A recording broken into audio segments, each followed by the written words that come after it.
I'm Dustin Grinnell, and this is Curiously. Have you ever dreamed of ditching the office and working from a beach in Bali or a cafe in Barcelona? In this episode, I sit down with travel writer and seasoned digital nomad Nathan James Thomas to talk about his 2023 book, Untethered, Living the Digital Nomad Life in an Uncertain World. Nathan shares what it takes to break free from the 9-to-5 and build a sustainable, location-independent career. With over a decade of experience bouncing between continents and running the digital travel magazine Intrepid Times, Nathan knows firsthand that being a digital nomad isn't just about sipping coconuts on the beach. It's about adaptability, resilience, and finding meaningful work that supports your lifestyle. Whether you're already on the road or just daydreaming about it, this episode is your roadmap to making the leap. I hope you enjoy this no-nonsense look at what it really means to be untethered. So, Nathan James Thomas, welcome to the podcast.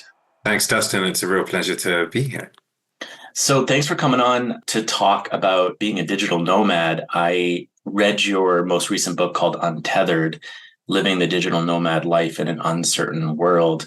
I really enjoyed it, especially since so much of the talk about being a digital nomad is kind of like exploring like the fantasy of it, like sitting on a white sandy beach and typing on your laptop, which is unrealistic. And what your book explores is kind of like the reality of being a digital nomad and the hows.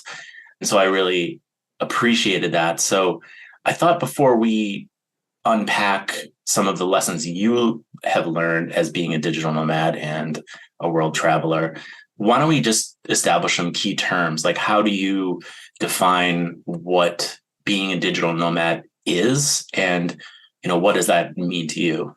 Thanks. It's a really great question, actually. And I don't actually think I spent a lot of time in the book really nailing down a definition, though I did paint a bit of a picture. It's not a term that I particularly like, but it is one that's very familiar. I think the reason why I don't like it is because of the knee-jerk associations. It's that 21-year-old on a beach in Bali somewhere working on their tech startup or cryptocurrency business. It implies kind of a certain mentality that I don't think a lot of people who are really into travel resonate with, and I didn't either. So what I would say, though, more simply, is that a digital nomad is someone who can do their work regardless of location and makes use of that to travel and live in different countries to the one that they were born into.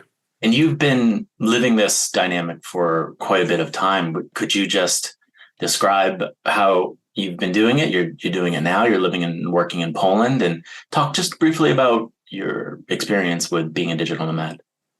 Yeah, right now is the time in my life that I'm probably traveling less than I ever have before for reasons that we can get into later. But even through the pandemic, just because of circumstances, myself and at the time with my wife, and before then alone for many years, would move countries every 3 to 6 months, occasionally staying up to a year somewhere, but normally just constantly on the move. And that was just sort of how I liked it. So I had some experience working online and doing kind of online information marketing when I was very young. I kind of fell into that world in the right time, kind of the early 2007, 2008, when it was quite easy to start a blog and build an audience and sell ebooks or something. And I knew that world a little bit and had some experience there. So I was able to save up some money when I was in college, university as we call it in New Zealand, and just sort of went off like a bullet from the gun. I was in China for a while.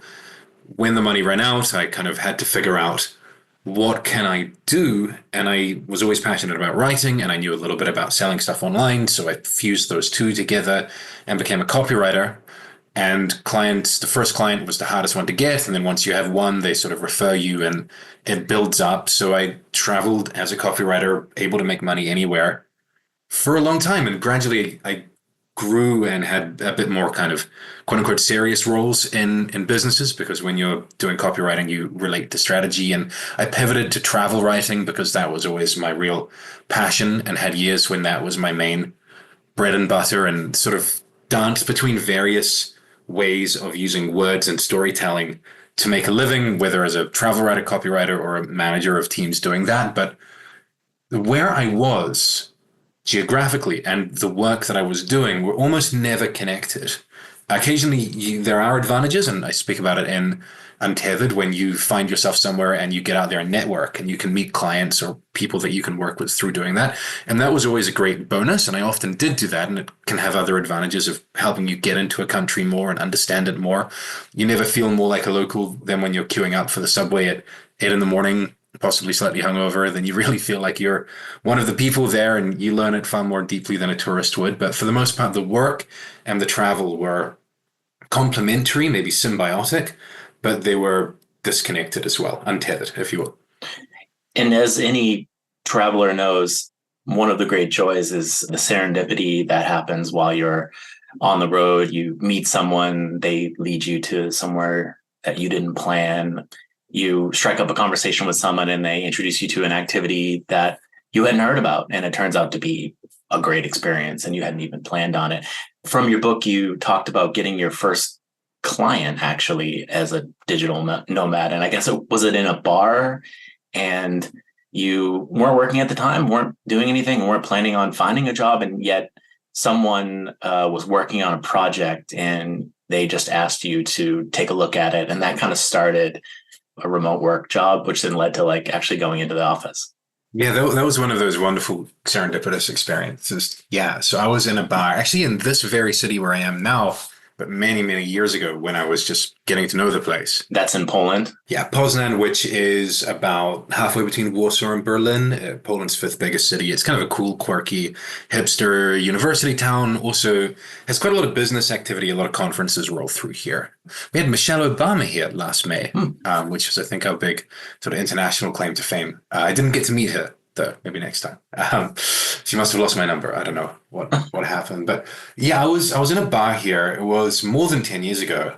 Good, like decade plus ago. And over that time, not only have I grown older and more boring, but Poznan has become a lot more international. Poland has grown a lot wealthier and a lot more international over that last 10 years. So 10 years ago, being native English speaker from New Zealand in Poznan, in kind of a second tier Polish city, not Warsaw or Krakow, was quite an exotic thing. And I was in just a small bar with my girlfriend at the time and speaking in English, and that attracted attention. And there was a dude and his friend working on a laptop, and they came over, introduced themselves. Oh, where are you from? You're a native English speaker. Hey, we're working on this article in English. Can you come help us out? We'll buy you a beer. Why not? I mean, it just by coincidence also happened to be something that I did, writing. And I went over, and at that very moment, the guy said, hey, I have a company. It was a software company, very small. Do you want a job? And that ended up leading to one of those classic kind of like content farms, content marketing gigs. But it was which I did just for a few months, but it was a very interesting exposure to the extremely commercial side of content copywriting, how that work was being done in Eastern Europe, and the work culture there, very different from the US, in some ways that are very good, in some ways that are perhaps less good. And yeah, an example of what you say, that serendipity, when you're just out there in the world and you kind of know you have some kind of point of difference. Maybe it's just you're far away from where you're from. You have a skill that maybe at home is passé, but overseas suddenly becomes very valuable. And things happen. I was in a mentality back then when I was just kind of saying yes to everything, which I think is a good mentality to have when you're starting out. And it can become a little bit more damaging later on when you just get overwhelmed. And yeah, that's led to real paying work. And you're originally from New Zealand. Yeah. Yeah, I actually studied abroad there in Christchurch. I spent 6 months on the South Island and traveled all around there. It's an absolutely gorgeous, gorgeous place. You talked a little bit in your book about how your upbringing in New Zealand and the gap year you had in Australia before university influenced your journey as a traveler and storyteller. Can you talk about that gap year and how influential that was? Yeah. So the gap year, for those who don't know, it's a very sort of antipodean thing. It's classic for a New Zealander and Australian to take a year off between high school and university and go to Europe or somewhere for a year. And often you'll get a job in a school or something, and you'll go backpacking in between times. I had this online work that I was doing, so I was able to self-fund myself, just essentially backpacking around for a year. And the first and most intense phase of that was in Australia. So I was still 17, because just when my birthday is, I happened to be 17 when I finished high school. And I bought, like the US, Australia has the Greyhound bus networks, long distance buses between cities. And Australia has about five big cities, and in between those, it's desert. It's one of the most urbanized countries in the world. Like something like 95% of the population lives in these five cities, and the rest of it, there are small, weird towns and desert as far as the eye can see, and animals that want to kill you. And I rode the buses between these little towns, and it was scary and fun. And I think the longest bus journey was 22 hours, Broome in Western Australia to Katherine in Northern Australia. And you hear the boom of the thud when the bus hits a kangaroo in the middle of the desert.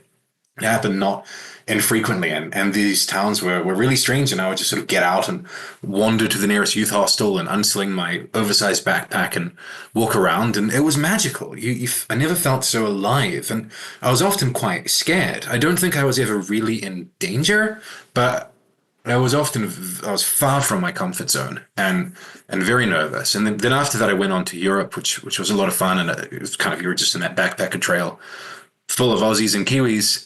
But that bit in Australia, that was quite something. And for your book, you not only wrote about your travels and what it's like to work remotely and live the life of a digital nomad, you profiled people. You profiled like a diverse group of other people who were digital nomads. And I was wondering, was there a story or one of these individuals that like maybe resonated with you the most, someone who sticks in your mind? Yeah, so what I really wanted to do was bust the myth that the digital nomad is this, 20-something tech-savvy guy or girl on a laptop, but I kind of fit that profile a little bit too much, and as do a lot of my friends, because you make friends with people who are like you. So I went out to the community of Intrepid Times, which is my travel writing publication, which you featured on, and asked if there are any folks out there who live location independent lives and would be willing to answer a few questions about it. So one person who comes to mind, somewhat randomly, is Kathy Raymond. Why I'm highlighting her is because she's someone who is a proper adult, not in her 20s. She has a few decades of work experience. She was in her mid 50s when she was interviewed for the book. She's married with kids. And also the countries that she's lived and worked in. It's not your Indonesia, your Bali or Thailand. She's been in addition to Germany, Nepal, Afghanistan, Tajikistan, Uzbekistan, Russia. So countries that are really quite perhaps challenging from a Western perspective. She's an English teaching professional. So yeah, I suppose there is debate to be had whether being an English teacher qualifies as digital nomad. I would say if we're being pure, it would if you're doing it online because you can teach, you can be in Uzbekistan and teaching kids in China English, which is something that I know some people do, but it's also the kind of job that you can take on the road with you. I personally find English teaching very hard. I dabbled in it for days when I was living in China, but it's not for me. But for people who really take to it as a vocation, who have patience and skill, it's a way to get you reasonably decently compensated work all over the world. So it was really for Kathy's background and the interesting places that she lives and the way that she's managed to make it work for her that I think highlights her as a nice example, but also something that's outside of the stereotype that the kind of Google image search that comes to mind when people hear the digital nomad term. Yeah, I like how just a theme in the book is focusing on the reality of actually trying to pull this off. In real concrete terms, if you're living this dynamic, you have to make money and you have to be doing a certain type of work. You have in the book common ways freelancers earn money while traveling. I think there were 5 most common ways. Can you kind of sketch out, generally speaking, what are these digital nomads doing? Absolutely. So in super simple terms, digital nomads are performing a service, normally it's a business service, online.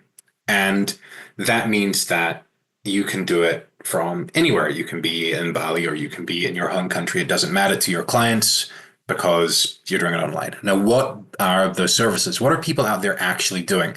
Yes, we have entrepreneurs, and I interviewed a few, and these are people who have their own businesses. Normally, they are online businesses, of course. So that's an e-commerce store. You're selling shoes or widgets or what have you, but a lot of people are performing services to clients, and that's a much lower barrier to entry because starting a business requires a lot of talent and luck and risk tolerance.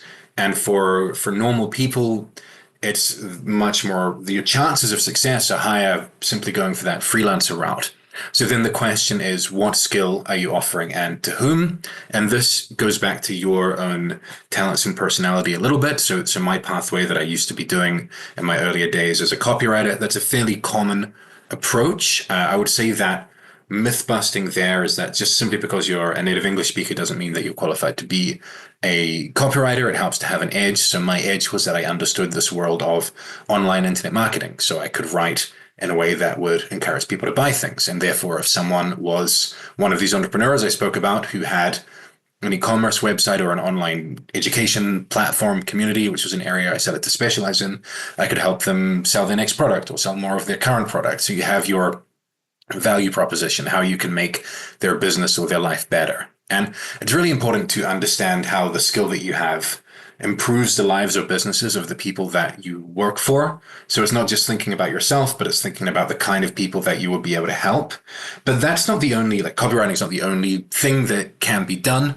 A lot of people are personal assistants. That might sound like something that would be done by someone in a less expensive country like Indonesia or the Philippines, and it can be. But if you're really onto it, highly organized person, and you have a client who values someone who is, say, a native English speaker, a confident and skilled communicator, and someone who can be their offsider, can represent them to clients, can schedule meetings, can solve problems and triage and prioritize, you can have this job for someone who's highly successful, and the amount that they pay you will feel like nothing to them, but will allow you to live and travel the world for as much as you want to do. Customer service is another one where these are areas in which there are low barrier entry jobs that can be done in the space. But if you find people who really understand the value of these jobs being done skillfully, and certain businesses do, they'll be willing to hire smarter people, and they don't mind where they are. And your communication skills or your organization skills would be your real point of difference there. So, what qualities or characteristics do you think are kind of essential for making digital nomadism work? Like in your book, you talked about, being organized, being flexible, obviously passionate about travel. And you even said, a little bit nuts, to do this. So I wonder if you can elaborate maybe from the profiles, maybe from your own experience, like what does it take to really thrive as a digital nomad? In some ways, you will make your professional life harder. I don't believe you're actually putting limits on your professional growth or your business growth or your career growth, but you are introducing challenges, and you can learn and benefit from those challenges. But the fact is, you're going to have to be the one who takes the hit on time zones, right? Because you're the one who's chosen to be somewhere weird. So often I've been working for clients in Europe or the US or the UK, and I was working in Vietnam a couple of years ago for a couple of months, and my main client at the time was in Spain, and therefore I was often on calls until well after midnight. And that's just how it goes. You're the one who takes that hit. So that can cause you to live a bit of a weird life, and means you're the one who has to constantly be doing the time zone mental calculations. That's one. And another is that there can be, I feel it less now, but we're to some extent at this current moment, which is a little bit different than when the book came out a year or two ago, but this dynamic changes quite a lot. Digital nomadism and remote work are kind of connected in a way, right? Because if you're working remotely, then it doesn't really matter where you are. And there's a real push at the moment against remote work, especially from your Elon Musks of the world. And therefore, and this is a good skill to have anyway, but therefore it really does help to be able to articulate your value. So if you're working in a permanent basis for a client, say you have a remote job or you're working as a contractor, you have a long-term relationship, being able to articulate your wins, like keep a spreadsheet with the achievements you have, or notice the stats on if you're an email copywriter or a customer service person, or you're someone who helps people stay on top of their own appointments, be able to articulate your value And if it's challenged, like, hey, everyone else comes to the office, but you're over there sipping cocktails in Bali, what gives you the right to do that? Well, I think the point is that I have achieved X, X, X, X, and Y, and it doesn't matter where I am. People will, I find there are still many people who really get that and just don't care. So that really helps too. And yeah, the other thing is that travel is, as you know well, travel can be really hard. Sometimes it's cocktails on the beach, but sometimes it's crap Wi-Fi and visas running out, and you don't speak the language, and you're trying to figure out how to get from A to B, and the full-time experience of just navigating this completely unfamiliar world where you're as clueless as a child is exhausting. And having that experience, which I've had many times, when just the contrast is just so weird between like you're about to hop on a conference call to discuss some, in my case, editorial calendar or product launch strategy with some guy in an office in California, and you're in this like shitty train station in India, or and the roof's leaking, and someone comes up and taps you on the shoulder asking for money, and you're just on the laptop, and it's just, yeah, that can be weird, but you can channel that too. Like you can find that can be a source of energy sometimes. But sometimes it can be a bit weird as well. Yeah, one of the nomads that you profiled emphasized the importance of having like a self-imposed morning routine. They woke up, they meditated, they exercised, and then they got to work. And I'm sure you have your own daily routines as well. I'm wondering if you could speak on the importance of these self-imposed routines and what value they provide, especially in a foreign country or while on the move. And then also, what are some of the most effective routines you would give to people looking to live this life? Yeah, if you're in an environment where there is no familiarity, you can create that familiarity through your habits, can't you? So whether it's waking up and before your coffee, you do your 20 push-ups and then have a shower and then go for a walk. For me personally, I've actually never been much of a routine person. I suppose I have certain patterns, some of which are conscious, some of which aren't. And there are certain habits or ways of doing things over and over again consistently that I've worked in. But there are folks I interviewed for my book, and it works a miracle for some people if, for example, you say, no matter where I am, I'm going to wake up at 7 a.m. in the local time. And before I look at my phone and check my emails, I'm going to go for a half an hour walk around the Airbnb and check out the sites. And then I'm going to do 2 hours work, and then I'm done. Then I have 3 hours sightseeing, and then I'm back on work until the evening. That really works for some people. For me, it's a bit different. Normally, when I wake up, I have this kind of overwhelming urge to just dive into the noise and chaos, that quote, telegrams and anger, all of the nonsense that's acquired from different time zones overnight, and then hopefully deal with that for the first couple of hours and then get my more creative, fun work done in the afternoon. Sometimes it goes a bit like that. I'm not sure if they count as routines, but certain things that I've imposed are really to try and have the workspace different from the sleeping space. And if you're in a tiny hotel room, it's not always possible, but if you can take your laptop out to a cafe somewhere, or if you get a WeWork for the day or a hot desk, or find some co-working, that's really psychologically helpful, especially if work is stressful. Yeah, and try, for my case, always try and like check in with the day early from a stable internet connection, and then throw yourself in the chaos of the city, maybe with your laptop and your satchel for the more creative work later on in the afternoon. But everyone's really different, and it takes a lot of experimenting to find what works for you. There are definitely some people who thrive based on those consistent habits, no matter where you are, because it gives you strength and familiarity and comfort, even in the weirdest places in the world. Yeah. So let's talk about like getting clients. And in order to make money, expand your business, you need to find clients, keep clients, get more clients. And you talk about the importance of personal branding and how digital nomads can create a strong brand in order to attract clients. But then also you talk about the value of finding a niche. So talk a little bit about how you actually get clients and the importance of branding and the importance of finding a niche? Yeah, so all those three things are connected: client acquisition, branding, finding a niche.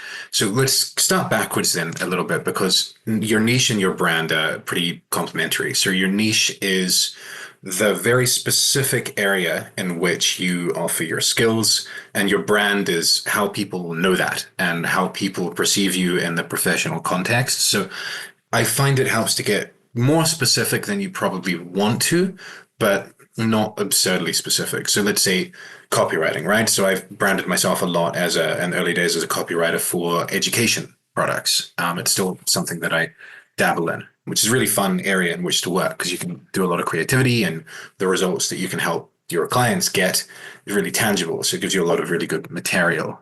That's kind of good. Copywriter for educators. You know what service you're offering and to whom, and you're a little bit specialized and you know that world a little bit.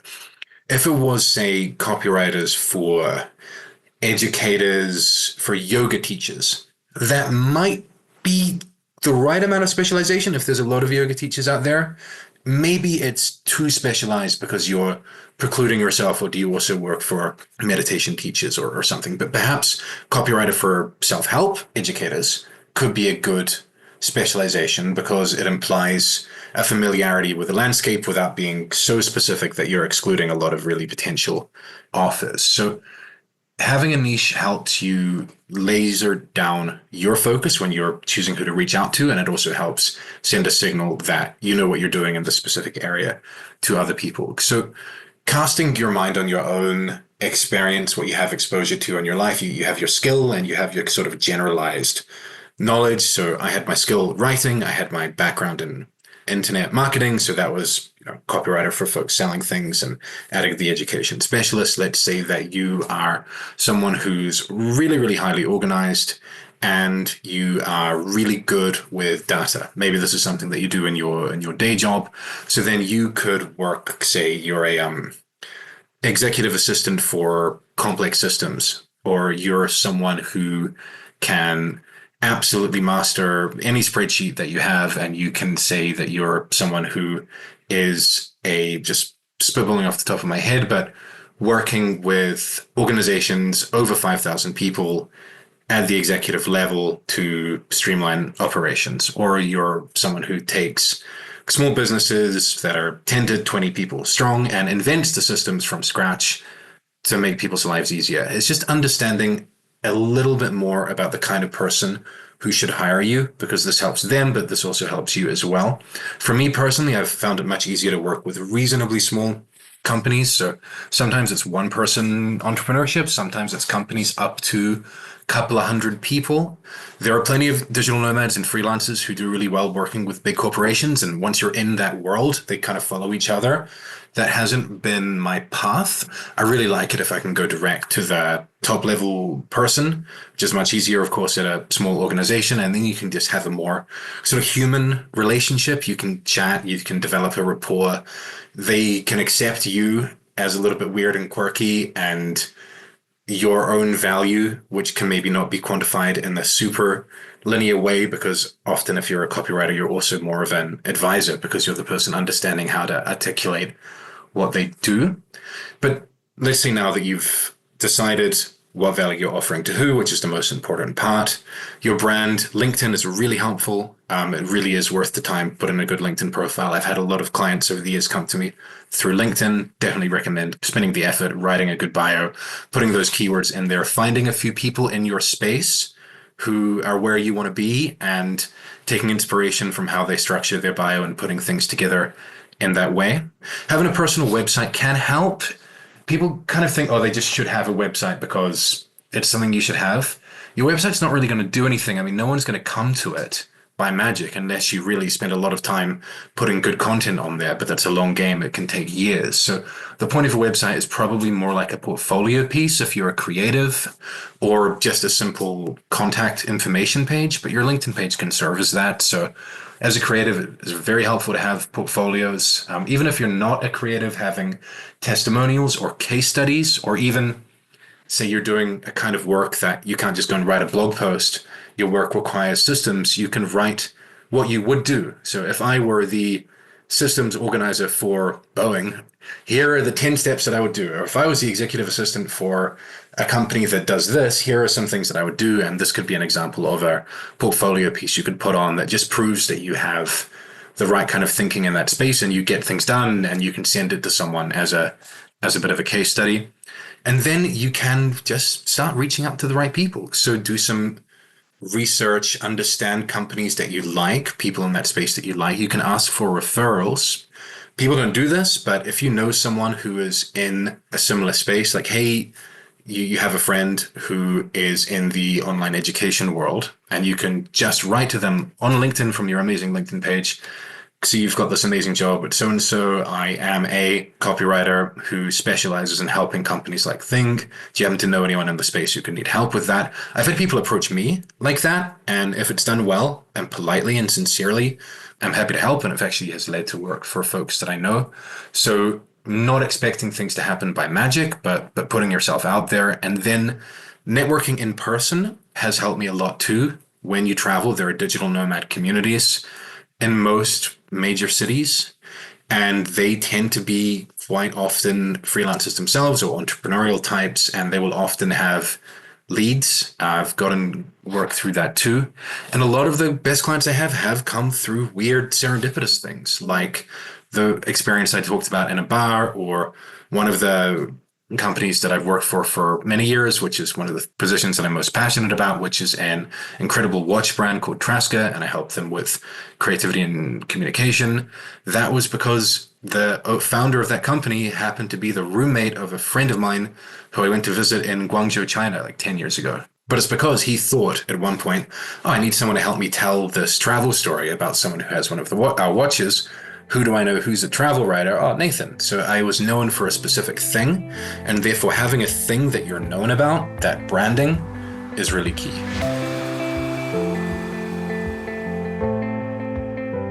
What other advice do you have in the space of pitching and positioning yourself effectively in the marketplace? You talked about having that brand and making it very clear.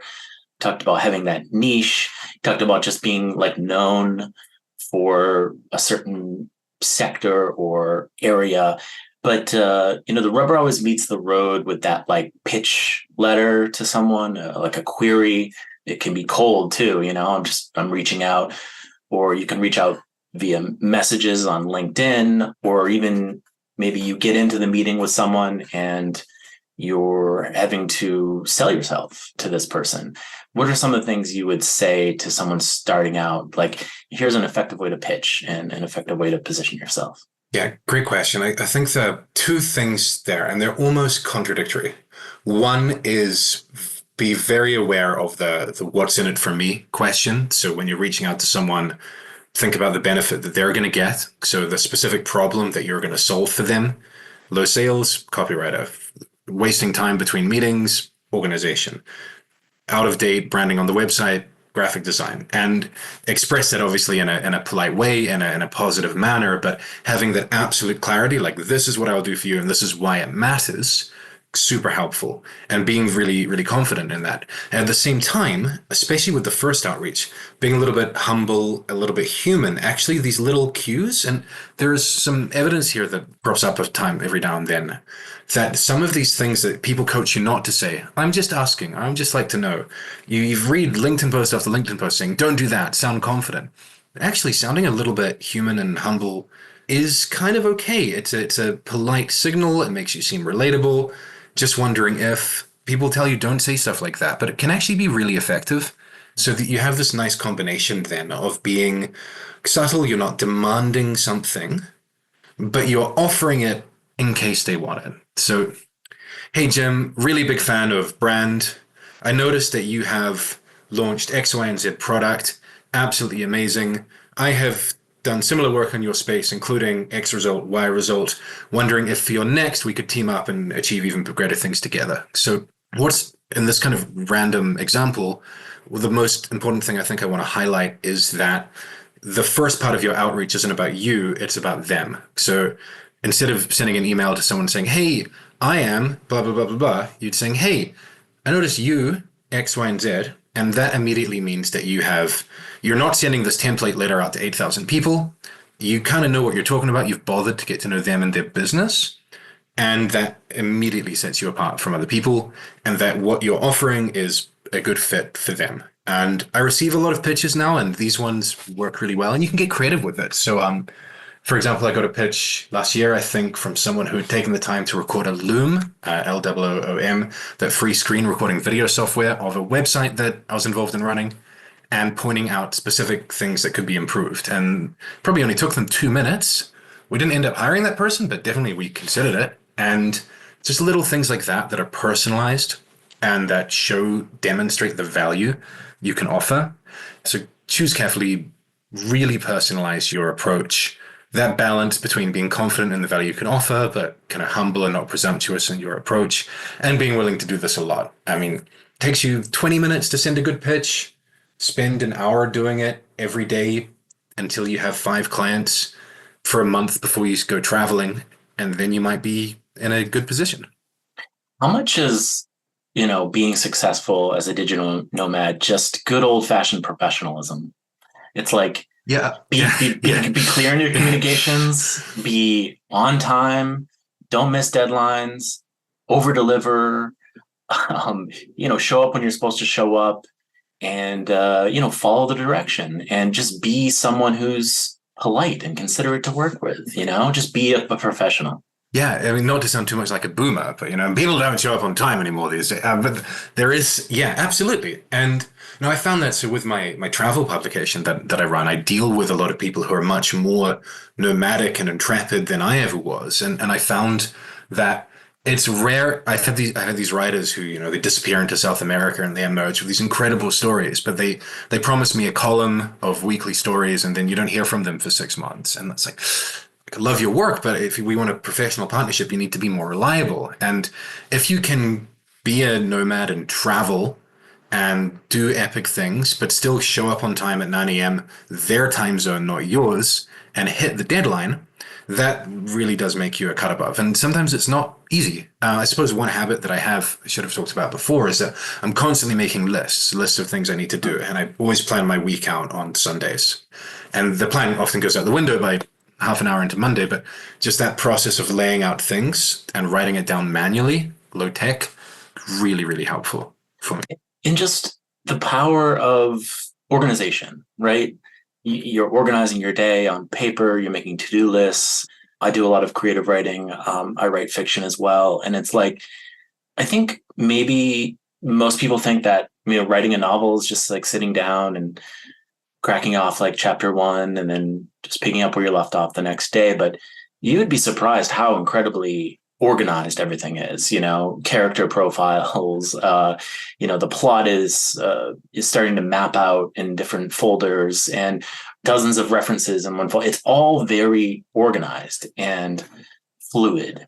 And it's the same way in business too, just making sure that all your files are where they need to be and they're easily accessible, and it's not like sort of scatterbrained. Yeah. And likewise with travel, right? I mean, travel is that thin line between organization and chaos, right? Because you don't want to be so organized that there's no room for spontaneity, there's no crack for the magic to get in to life. But you don't want to be so chaotic that you've lost your passport, you've got no money, you're trapped, you can't actually travel because you figured out how to get a train ticket or something. So there's that barrier, that fine line. Yeah, you want to be with creative work, with business to some extent, like where you see the slider on the organization versus chaos scale. And if it's too far towards the organization scale, I find life is just suffocatingly dull. But if it's too far towards the chaos scale, then you're not achieving things, and it's just crazy, right? So you want to set that dial for work and travel where you personally have the right comfort zone. And for folks who are attracted to this digital nomad life, it's probably a little bit more towards the chaos than your average person who takes comfort in the sort of routine and predictability of the quote unquote normal corporate life. And that's cool, but you do need to have that organization in the professional world. And accommodation is a big part of being a digital nomad. It's like, where do you stay? And, you're not bouncing from beach to beach, from hostel to hostel like every day. Sometimes they're kind of short and medium to even long-term stays. And I feel like a big mystery for someone considering this dynamic is, where do you stay and how do you find those places? Is it Airbnb? And do you stay for a week and then go to another one? Or can you negotiate like a month long stay with someone? Like, how do the digital nomads and your profiles, and how do you manage accommodation? Because you gotta sleep somewhere every night. Go to sleep somewhere every night, exactly. And that's there are periods where you may want to travel faster. I mean, I've definitely when I was much younger, different hostel every day for sure, but it's very hard to get work done if you're doing that. You really need enough time to settle in, to create some semblance of routine, to not have to deal with packing and moving for a while. So there was quite a long time a couple of years ago when I would do 1 month at a time in places. So this was around when I was living in Georgia, country not to say, 1 month Airbnb at a time. That was an odd time period because it's just enough to start feeling comfortable somewhere. And then you pack everything up and go again. I've had times when it's been around 3, 4 months. I think 3 to 6 months is kind of ideal because you are there long enough to start making friends with people who live there and also people who are visiting. You can start learning a couple of phrases enough to order a beer or coffee in the language, but you're also keeping things fresh and you're not really longer than 6 months. You start to become, all right, are you kind of actually a resident or an expat here? And then the question is, well, then what are the implications of that? You're now a tax resident there. Are you really dropping anchor here? Do you have to take that a little bit more seriously? 3 to 6 months is kind of that, I think, often that sweet spot. In terms of how to find accommodation for that window, one thing that I found really helpful is you start off booking the normal way, booking.com or Airbnb for the first couple of weeks. And if you like the place and if you're not in a super touristy place during high season, normally once you've gone through that initial booking, you have the WhatsApp of the owner and you can just ask, hey, if I wanted to extend long term, what would that look like? And often you'll get huge discounts because these platforms, they're great, but they take a huge cut. And dealing directly with the owner, they'll often give you special deals. Obviously, there's risk in that. I mean, do this at your own risk, but it's something that I know can be effective for some folks. There are specific platforms that offer mid to short term accommodation, and sometimes through the forums, the Nomad Facebook communities, you'll find things. But I do personally like to, especially if I know I'm going to be somewhere for a while, read those initial reviews, maybe book for the initial 2 weeks or so. And that gives you long enough to try again if the place isn't quite right. But if it is, then yeah, having that personal connection with the owner, likely that the place will be available, or they might know someone who has something, and then you're kind of in that direct communication world, and that makes things a lot easier. I've paid a lot of rent in cash in my time, which in a lot of countries they really favor. Much like you need to sleep someplace every night, you need to, even if you prefer being solitary or on your own for a certain period of time, you do need to make connections. You do need to meet people and be social from time to time, even if you're a digital nomad, kind of living on your own. And you shared some really great advice for meeting people in new places, like tapping into your personal network, joining expat Facebook groups, or even just like saying yes to a dinner with a local family. Why are making connections and being social important, and how else do you find connections? Great question. I suppose the kind of trap, and it's definitely something I found myself falling into in some countries, is that you end up hanging out.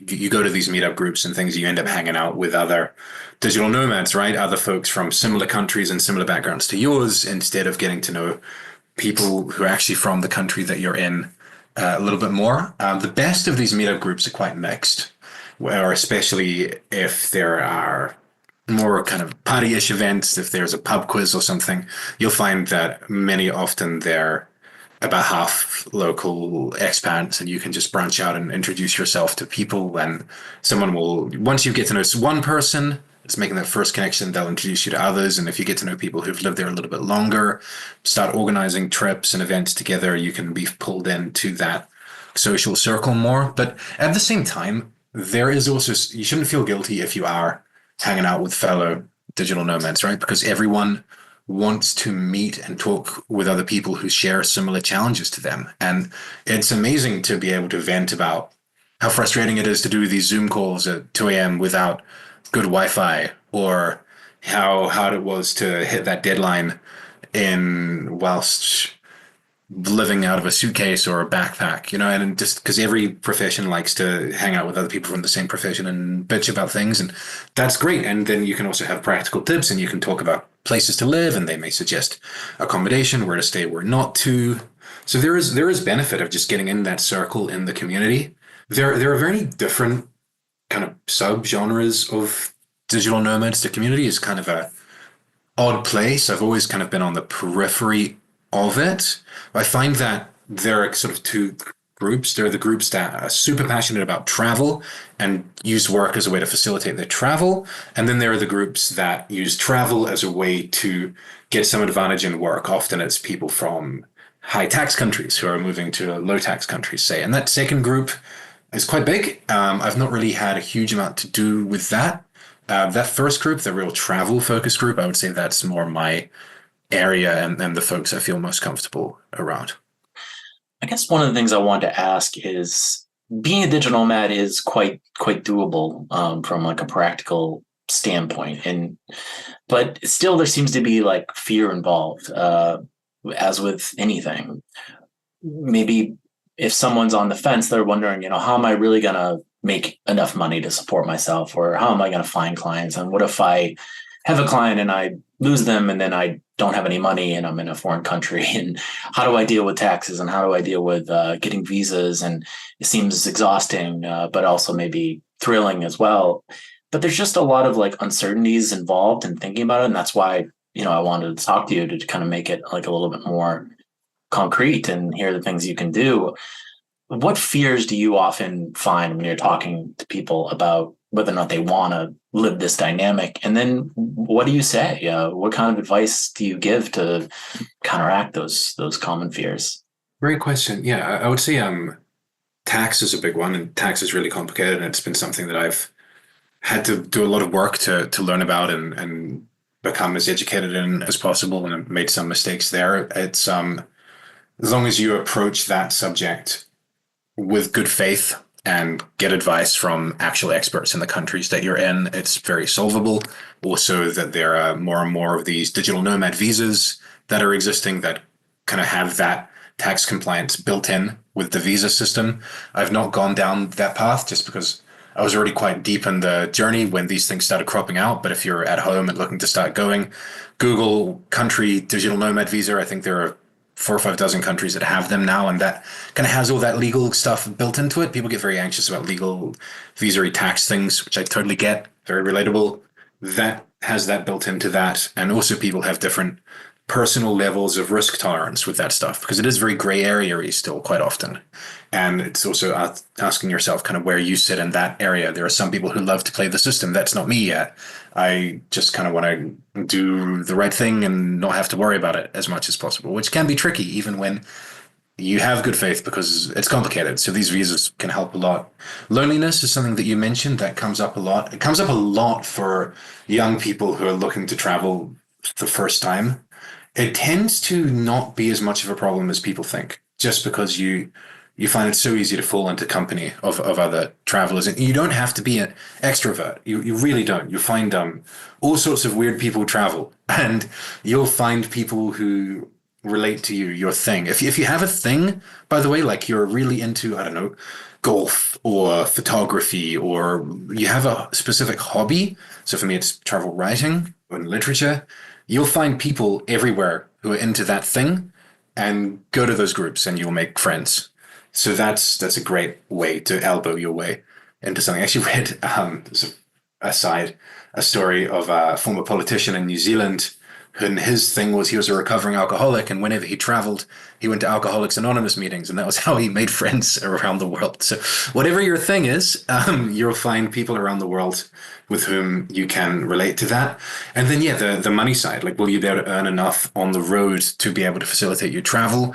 Obviously, the most common way people solve that problem is by living in cheaper countries. So if you earn in dollars and you live And Poland used to be very cheap when I was first here 10 years ago. It's not so much anymore. Still a lot cheaper than the US or, say, Scandinavia, but it's no longer a crazy cheap place. Georgia and Albania are.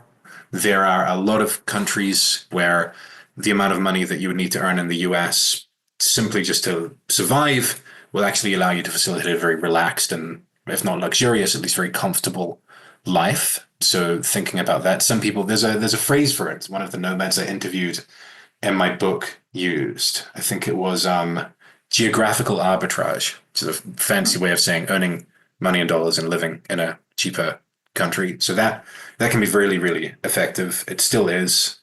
And like, in a bigger picture level, this kind of makes me think that there are going to be implications of this economically when you can work for a US firm while living in Poland.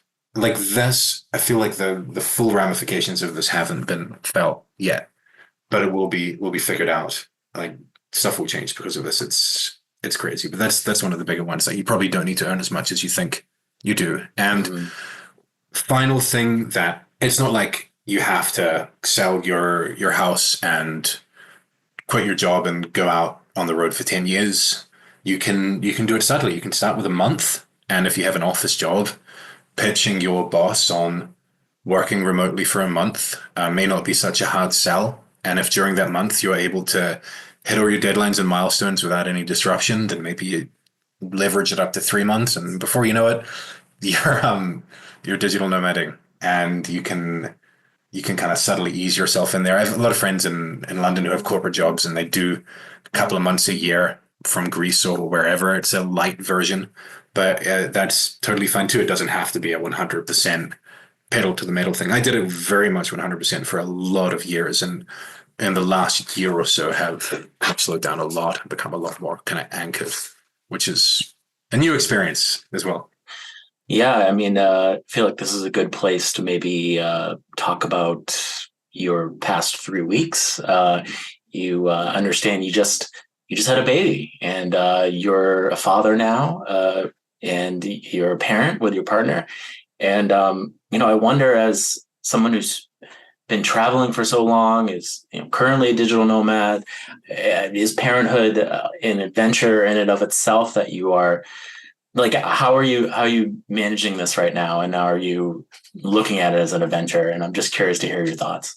Yeah, I mean, it's so new. So I have a daughter who will be 3 weeks old this weekend. My wife and I's first kid. It's so new that I don't even know how I'm managing, or even if I am. But it's a new adventure, and yeah, it's we're not digital nomading now. We actually bought a house about a year ago, so we're really like going from different accommodation every month in different country every couple of months to a house, baby in the space of a year, even slightly less. So real sudden screeching of the brakes. There are out there digital nomads who travel with kids. It's a real thing. I was at the Bansko Digital Nomad Conference a couple of years ago, and there was a speaker who spoke about that. There are people who do it. I don't know if we will so much. I know we will always travel. I'm from New Zealand, and New Zealand is where my parents are, and I'm always going to be going back there. And I want my daughter to have access to that world as well as this world. So I think being international is kind of just baked in.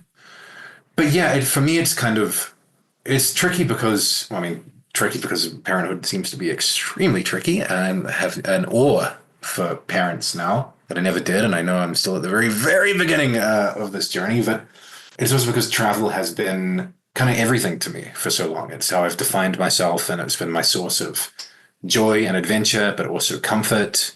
It's kind of been the thing that's always been there for me. You can always just catch a train and disappear for a bit, move on to the next place, and not having that, you can't just sort of bugger off, is tricky. It's really going to be an adjustment.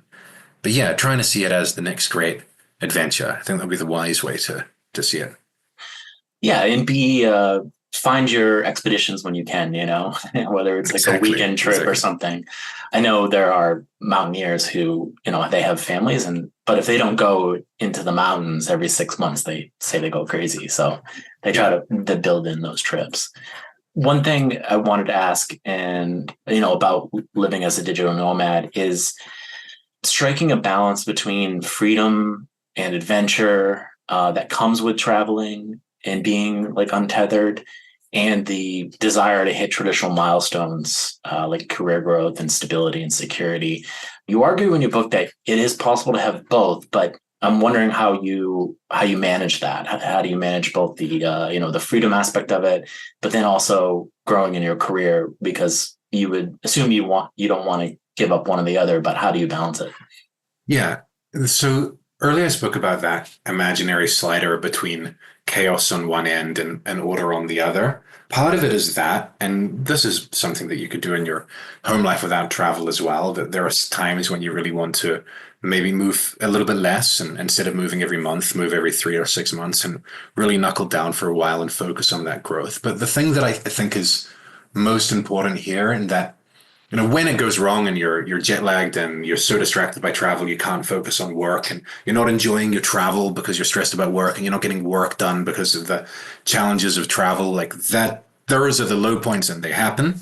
But when it's the high points, you're so inspired by the creative energy you get from travel, you're given so much confidence because you were here when the train broke down and no one spoke the language, and you were able to figure out how to get from A to B by taking this bus and this taxi and then hitching a ride with this guy. And you solved the problem and saw something that no one else has ever seen before. And you have this renewed sense of confidence and creativity. And you take that energy and you put it to your work, and you take that knowing that travel teaches you that there's always a way, right? Think about every delay or obstacle or scary thing that happened when you've been traveling. Every meaningful trip has that. And you're still here, right? You got through it one way or another. And taking that lesson, that robustness, that resilience, and putting it to your work and having this attitude that you will figure things out can make you a little bit bolder and a little bit more relentless. And that is when it works at its best. So the more you can live in that bucket, I think it can be a symbiotic relationship between the career and the travel. What are more of the kind of benefits, so to speak, of travel? When you were just talking, you reminded me of when I went to East Africa to go on safari and climb Kilimanjaro. And when we were on our way back, we were in a taxi going into Nairobi to go to the airport. And we were stopped by two guards, and they both had like AK-47s, and they spoke to our driver. And it became very clear that we were going to be basically giving up our money to go through a checkpoint. And there was fears involved there, like what's going on here, and we just navigated it. We just did what we could and stayed calm and stayed focused. And I think we ended up giving them like $50 or something like that. And I don't think about this consciously, but that was a challenge. That was something that we had to navigate that you don't see in an average day in Boston, Massachusetts. And these things inform your life. Once you make a mistake at work or something, it doesn't really matter as much when you've had an experience like that. And I guess it gives one perspective, seeing different cultures, going through different challenges. And I wonder what years of travel have taught you. Exactly. Your exact phrase, like you navigate it. That's the thing, right? You learn that, and I've had that. I've had a few quite big sort of personal and professional challenges recently, and I have sort of thought back on some of those crazy travel experiences and thought, right, like you felt this feeling before, and you've gone through to the other side, and you will again, and that's really helpful to have. I think travel really can make you more robust and show you that you do muddle through and help you improvise and become resourceful. So it's great training for everything, I think. And then, yeah, I can also, at its best, almost the opposite of that. It can help you to let go a little bit of yourself and your norms. So if you're at home and you're where you went to university, where you work, and you're hanging out with other people from similar backgrounds, certain points of view, whether it's political or just ways of living or attitudes, are you surrounded by them, and you travel and you meet weird people, whether they're expats or locals, and you have people who grew up reading totally different books and watching different TV shows and totally different perspective on the world than you have. And the politician you thought was great, they think's the devil. And there's something about, I don't know, when you travel you tend to be more open-minded to listen to these folks, whereas at home you'd probably kind of make an excuse and exit the situation. When you're far away, you're like, yeah, this is just another kind of weird experience that I'm having. Might as well find out what this person has to say. And that's really helpful. And that can help you to understand, I think, people a little bit more and shed a little bit of baggage as well. Your book's been out for a bit now. I'm wondering, have you heard from readers? Have you inspired anybody to become a digital nomad? Have they talked about what reactions they've had to your book? Yeah, I've had some interesting ones. I had a Buddhist monk write to me on Facebook asking for specific advice on how they wanted to travel, I think, from New Zealand to somewhere in Asia and how to fund the trip. And yeah, a lot of people I've spoken to have wanted to go, have been at like that early stage when they're like, right, I'm living here, I have this job, I want to take the leap and go for it. And I've followed the journey of a couple of people who have, and they've done very well and they're out living and doing extraordinary things. And also some who have just taken a little bit of the tips in the book and used it, plus their kind of more straight on the narrow conventional job to just carve out a couple of months of the year to travel and to enjoy it. So that's been really cool to see as well. Is there anything else from any advice, anything in terms of the hows of making this dynamic work that come to mind? Anything else you want to share at this point? I think everyone does it differently, right? I mean, we spoke about routines before, and for some, they're absolutely vital. For others, it's something that you kind of ease your way into, or maybe it's a little bit more optional. I think having this mindset of experimentation that you're going to try a few different things and you're going to find out what works is valid.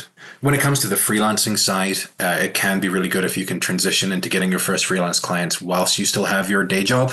And then you're kind of halfway there. And then that can be a tricky moment when you've kind of, with one hand, you have your day job, with the other hand, you're building up your location independent freelance business. And it's when you make that leap. And different people will have different pieces of advice on when you do that. For some, it might be best to just do a clean break, otherwise you'll never do it. For some, you might want to be comfortable working really long days for some months whilst you have that stability. It depends on again your risk tolerance and your circumstances. And if you're someone with a family and kids, probably you're going to be much more risk averse than if you're someone in your 20s and you don't mind sleeping rough on a few hostels for a few weeks whilst you figure it out. I've been in all different circumstances myself. So yeah, it really is one great experiment. I mean, ironically, I think I've tried to create a playbook for something for which there almost by definition can't be a playbook, but I wanted to give people like, you're here and you want to be there. Here are some specific actions you can take to get the ball rolling and some advice to help you shoot a bit sharper with some of the business and client freelancing sides. So I hope that helps. And it was fun to write too and fun to interview people who have really different backgrounds just to say, like, you don't have to be in your 20s and you don't have to be single and you don't have to be tech savvy. Here's an interview with, women in her mid 50s with a husband and kids who does this in Uzbekistan, right? So you can do this if you want to. What do you hope for yourself and your family now going forward? I'm imagining things might be a little quieter on the adventure travel front for a bit, but I'm sure the itch will come again when you want to try to integrate your old ways of living. And do you have like a vision for your future for your family and as a parent and incorporating this lifestyle as well? I definitely want my daughter to feel very confident in different environments and to have that real burning sense of curiosity as well. So, I mean, like one of my formative memories, which I can still access, was when I was maybe 4 years old and I was in Singapore. I was going from New Zealand to England with my mom or dad, one of the parents, and just that taxi from the airport and seeing, Asia and all of the noise and symbols and color of it. And I think that kind of woke something up in me. And I can't wait to be able to give her that kind of experience. But gosh, certainly, I don't know. I mean, there are people who travel with kids a lot, and I think the logistics of that are going to be something to figure out. It's definitely going to be a balance. I'm probably a little bit too early in it to set expectations, but to be able to give her that kind of jolt of realization, like this is what travel is. And also for her mom and I, because we both traveled together for so many years and such an important part of who my wife and I are, if we try and find a way to do that that is pure to us, but also beneficial for her and not an obstacle to her comfort or well-being or security, I think that's the challenge. Talk to me in a few years, see if I figured it out. But we'll give it a go. I'm sure you'll just be, making it up day by day, like any Exactly. parent. Yeah. Well, any projects you're working on now that you can share? Another book, maybe, or just being a dad and working your freelance jobs. Do you have anything new that you're thinking about? Intrepid Times is a real big focus of mine at the moment. So there have been Intrepid Times is a narrative travel writing publication. I founded 10 or 11 years ago, and there have been times in my professional life where it's been kind of on the back burner as I focus on other things and it takes over. But over the last few months, I've been really reflecting on what's important to me, what I want to achieve, and this is something that's super key. We have such a wonderful community of writers. We have a writing competition on right now. The quality of the stories we receive goes up and up. I also think there's an interesting opportunity now to define how to sustainably run a fully independent publication. Like the internet is changing. What does it mean to be able to offer quote unquote content, like meaningful writing based on real experience, not written by an AI chatbot that people benefit from in a totally different Google world, totally different search engine world, totally different monetization world? Like, can we pull this off? If we can, I think that would be absolutely fascinating. So that's a real gamble, but it's fun. And I think for me also, it provides a nice way to scratch the travel itch by immersing myself in travel literature as an editor while staying anchored in place a couple of steps away from the cot. Totally. So just to wrap up, let us know where we can find your work, maybe steer listeners to the Intrepid Times website, any other places you'd like to, direct people as they, want to learn more about you. Well, thanks so much for this opportunity, Dustin. It's been really fun talking to you. The book is Untethered, Living the Digital Nomad Life in an Uncertain World. It's available on all of your Amazons, good bookstores everywhere, I hope, and at Intrepid Times. You can Google Intrepid Times or go to intrepidtimes.com. And if you go to intrepidtimes.com/books, you can also find links to buy it and my previous couple of books there as well. Well, Nathan James Thomas, thank you so much for coming on and talking about your book and your work. I really appreciate it. Thanks so much, Dustin. This was a pleasure. Thanks for listening to this episode of Curiously. I hope you enjoyed this conversation with Nathan James Thomas, author of Untethered. If it challenged you, or helped expand your perspective or satisfy your curiosity about the world, please consider sharing it with your friends and use it to have a conversation of your own. If you want to support Curiously, please consider leaving a review. They encourage people to listen and help attract great guests. If you like what you've been hearing and would like to sponsor the podcast, please consider supporting me on my Patreon account. Thanks again for listening, and stay tuned for more conversations with people I meet along the way.